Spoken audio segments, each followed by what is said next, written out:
Let's look at Batman's development in the Snyderverse and how we can apply those lessons to our lives.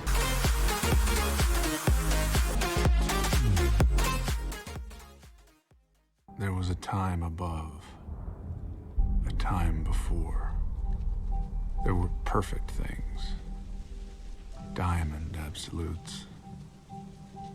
Things fall, things on earth. And what falls is fallen. Bruce!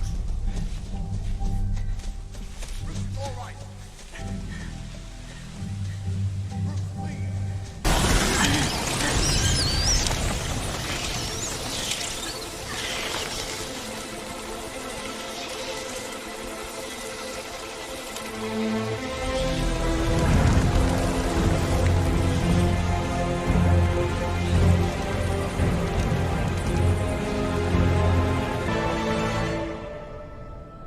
In the dream, they took me to the light. A beautiful lie. A beautiful lie. That's what Bruce calls the faith and hope that Batman gave in the beginning of Batman vs. Superman. At one point, his faith in Batman gave him a reason to live, a reason to fight day in and day out, fulfilling the vow he made on the grave of his parents. For a time, that faith sustained him, kept him going.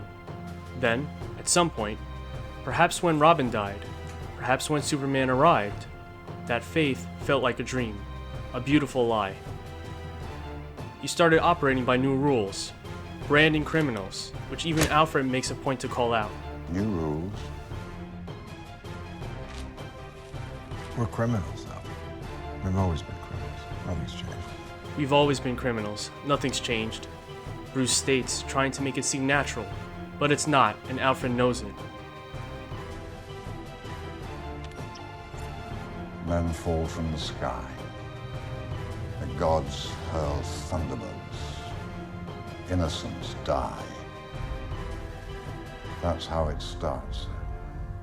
The fever, the rage, the feeling of powerlessness that turns good men cruel. The fever, the rage, the feeling of powerlessness. That powerlessness brings about, above all things, fear. And that fear, that's what turns good men cruel. Batman always made the criminals fear him, but now, even the people Batman saves are scared of him. After Alfred tells Bruce to go as himself instead of Batman to get information from Lex Luthor, Bruce stops and stares at his beautiful lie, his false hope, his other self. He wanted to do things Batman's way. Bash some heads in, put the fear in people's hearts. He twisted his faith into one of fear. The Batman he was, the one that brought him hope, that Batman is a beautiful lie. But he wishes he still had faith in it. He then stops to stare at his past failure, the death of Robin. Was this when his faith died? He angrily pulls the cover off his Bruce Wayne car. He doesn't want to be Bruce Wayne.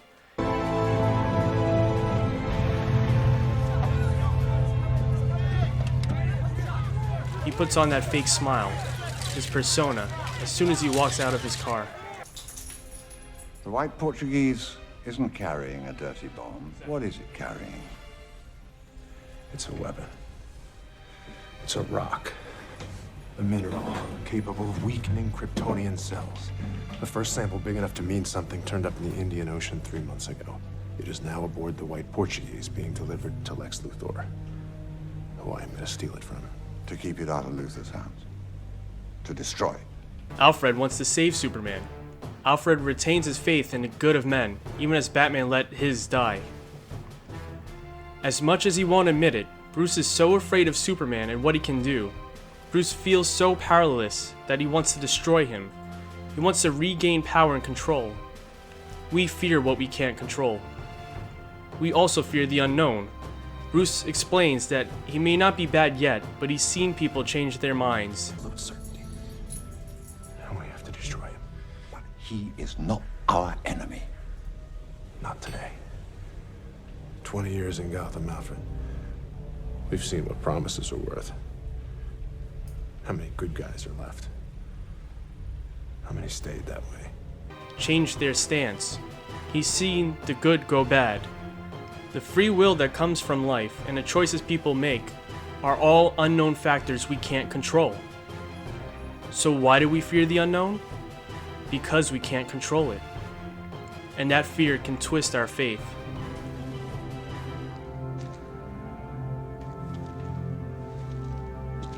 You know you can't win this. It's suicide. I'm older now than my father ever was. This may be the only thing I do that matters. 20 years of fighting criminals amounts to nothing. Criminals are like weeds, Alfred. Pull one up, another grows in its place. Criminals are like weeds, Alfred. Pull one up, another grows in its place. This is not the words of a Batman that believes in his mission, the vow to his parents that gave him a reason to live. This is a Batman that is trying to deflect his fear of Superman by creating a new reason to live. Or to die. This is a suicide mission meant to give Batman his last hurrah, all because he's afraid to say that he's afraid. Breathe it in. That's fear. If you can make what you're afraid of become afraid of you, that's the power, the control that Batman wanted. You're not brave.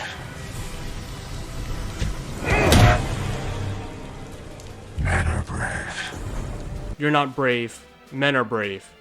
Batman is trying to separate himself from this alien he fears. He's calling himself brave for going up against this all-powerful being and bringing him back down to his level. Now we finally see the true fear in Batman's eyes. Even if they are hidden behind those white, glowing lenses, the fear is palpable. I bet your parents taught you that you mean something. That you're here for a reason. My parents taught me a different lesson. Dying in the gutter for no reason at all. They taught me the world only makes sense if you force it to. The world only makes sense if you force it to. Batman forces the world into some sense or reason in his own mind because he's too afraid of the idea that you can't control the world. That the world's order only exists because we make it exist by forcing order upon it with our own perceptions and rules. You were never a god. You were never even a man.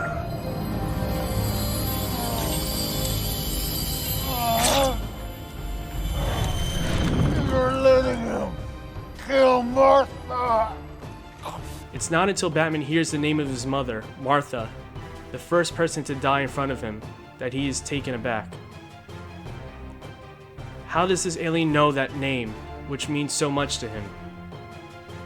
Save Martha!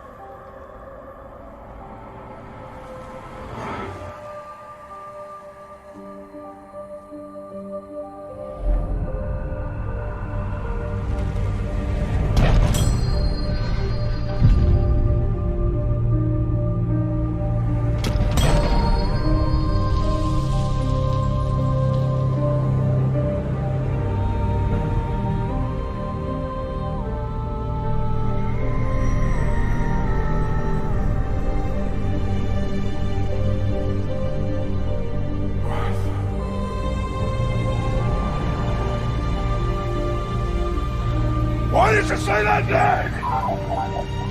Martha, why did you say that name? Stop! Please, stop! Why did you say that name? It's his mother's name! It's his mother's name. It's his mother's name. And bam, just like that, his whole worldview is shifted again. He let himself be so taken by fear that he almost killed a man. Not a god, not an alien, a man.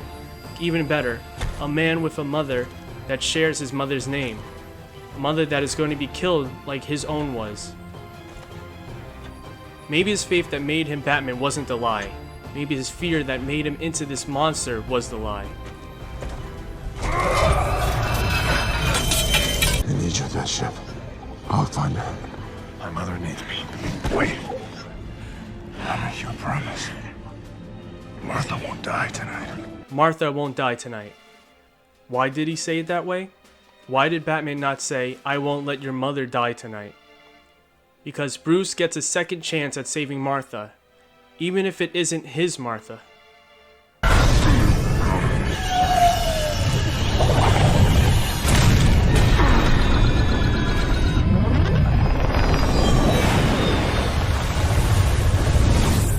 Master Wayne, are you receiving me? Alfred, it's Kryptonian.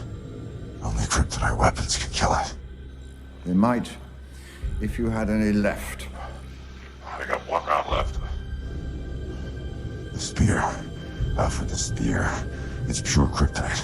It's back in Gotham. If I can penetrate the skin, the spear will kill it. It would in theory. I've got to get it to chase me. Back to the city. As Alfred explains Batman's idea would work in theory, Batman disregards Alfred's lapse in faith and continues forwards, believing that it will work. This is the beginning of a renewed Batman, a Bruce that saved Martha. At Clark's funeral, Diana explains that she left mankind because of the horrors of man's world. Bruce retorts that men are still good and that we can rebuild. Bruce is rebuilding his faith in himself, in humanity. Men are still good. We fight. We kill. We betray one another. But we can rebuild. We can do better. We will. We have to.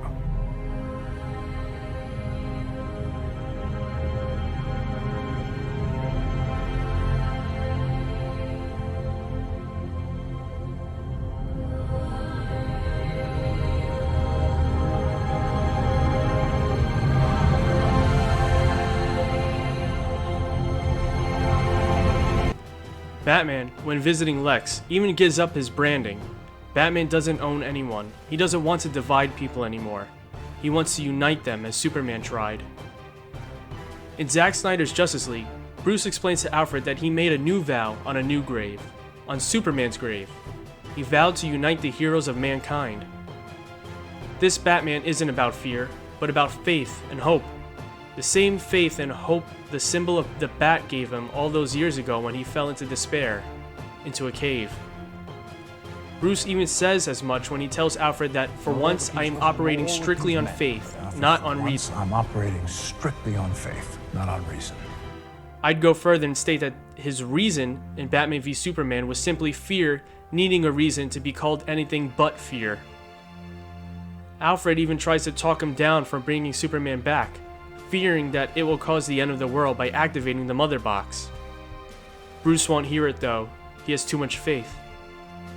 When Batman appears at the battle with Superman, the first thing he does is check on a soldier, asking if he's okay, and tells him to get cover. A far cry from the Batman in Batman v Superman, where even the people he saved feared him. This faith-based Batman is more of a protector than a fear-mongering hunter. Even when his plan essentially caused a negative backlash, with Superman about to kill him, he holds on to his faith that Superman is good. Clark, no.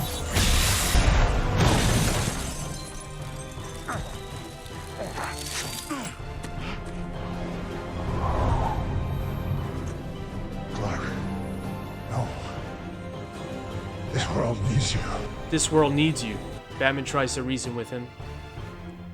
When the League wavers in faith, stating how Steppenwolf must have won against plenty of other superpowered individuals to have destroyed so many worlds, Batman restores that faith.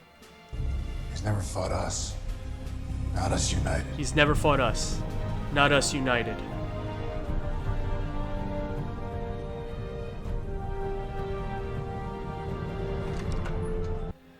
Just because he has faith doesn't mean he's any less tactical. He still works on a plan. Even though he believes Superman will show up, he still makes a plan that doesn't require him. You can have faith but still plan to accomplish your goal. Or should I say, you can have faith and still make an action-oriented plan to accomplish your goal. We have a plan. We have a plan. When the heroes win, he envisions a new goal. His faith envisions a world where the heroes unite under one roof, together. Right there. But room for more. A room for more. God help us. God help us. By the end of Zack Snyder's Justice League, Bruce is visited by Martian Manhunter, and we see how different Bruce is from his Batman v Superman self. He treats an alien, one that doesn't even look human as Superman does, as a person. He doesn't try to separate himself from Martian Manhunter, or fear him and his power. Batman went from someone who lost his faith, calling it a beautiful lie, and almost murdering a protector of mankind because of his fear of being powerless, to someone that wants to unite people, encouraging them, and bringing their faith back. Flight is its nature. Yours too.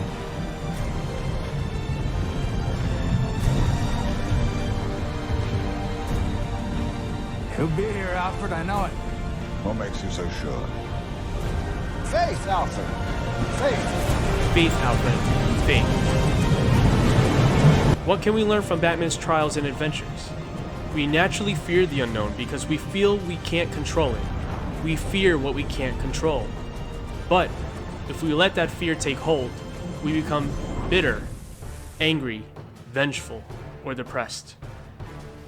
Instead, we need to look towards faith, faith in ourselves, faith in our visions and goals, faith in mankind. Men are still good. Even with faith, we must plan to accomplish what we set out to do and have faith that it will work out. When it appears like our plans are failing, holding onto that faith will help us come up with a new plan. Eventually, your persistence in your faith will help you in one way or another.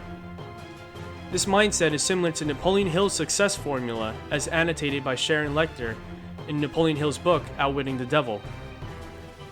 Passion plus talent times the right associations times action plus faith equals success. Batman's passion to keep his vow to Superman, plus his talent in planning and tacticality, times his associations with the heroes he united, and times his action-oriented plans, plus his faith in Superman and his team, brought about the success in saving Earth from Darkseid. What are you passionate about? How can you get the talents needed? What associations do you need to make? What actions do you need to take? And do you have the persistent faith to stick to it? If so, you too can be like Batman. Let me know in the comments how you will apply your faith and the success formula. Claim your goals. Go be an inner warrior. And you can learn more about Batman and why Batman says you need a mentor by clicking here.